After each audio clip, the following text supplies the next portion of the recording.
Welcome to this video on the nth term, which was a request of TUNEF of any nth term question on paper 4. So this is May-June 2015 paper 4-3 question number 11. So let's start. The first four terms of sequences A, B and C and D, A, B, C and D are shown in the table, and for part A we have to complete the table for 8 marks. Okay, so let's start with A. In the first one you can see the above ones, the numerators, they are increasing by 1. So 1 2 3 4, the fifth will be 5, and the bottom ones, the denominators, are also increasing by 1. So 3 4 5 6 7. Okay, and B is also simple, 3 4 5 6, and the fifth will be 7, and again they are increasing by 1 here, 0 1 2 3. This one here, the increase here is 3, then the increase here is 5, and then the increase here is 7, right? The difference between, so the difference of the difference is 2, and the difference of the difference is 2. So they are increasing the previous one and adding 2 more. Okay, so we will increase 7 and then we will add 2 more. So 12 plus 7 is 19, plus 2 is 21. Okay, so we already got 4 marks. Now for the nth term, when the difference is constant, it's pretty simple, right? So the difference, they are increasing by 1, so we'll say 1n, and from 1n to go to 1, so we'll always take the first term. So our first term is already 1, so we don't need to add anything. And the denominator, as you can see, again they are increasing by 1, so we'll say 1n, and from 1, if we want to go back to 3, okay, so we have to add 2. Okay, we will always check with the first term, so we'll say plus 2.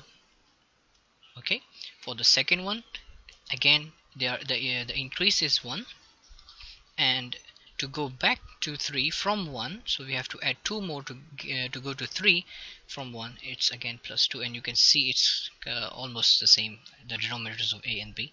For C, again the increase is 1, and from 1, if we want to go back to minus 1, we have to deduct 2. Okay, and for part D, because we saw the increase is not consistent but the difference of the difference is consistent, so it means this is the n squared. Okay, always n squared. Now from the first term, how can we go from our first term to the real first term? We have 1n here, and this is -3. So from 1 to go back to -3, we have to deduct 4.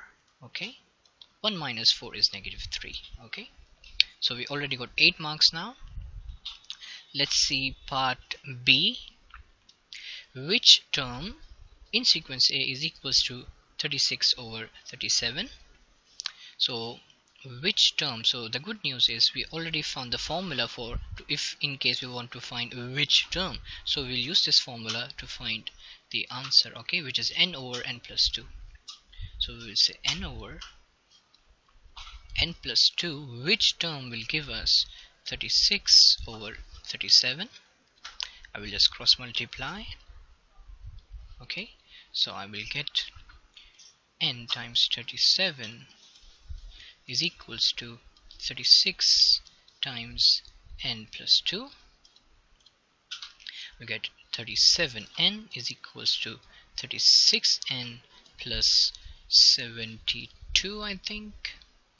Yeah, here is n, and then on the right hand side it's positive, on the right hand side of the equal it will be a negative, so I will get 37n minus 36n is equals to 72, and 37 minus 36 is just 1n, so n is equals to 72.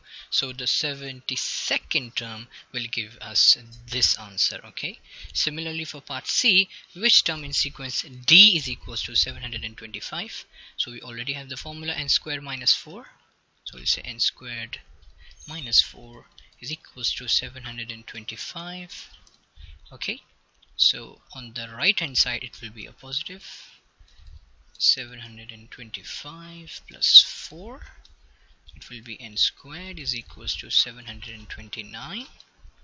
N is equals to 729 square root, or we can say 1 over 2 to the power on 2 is the same.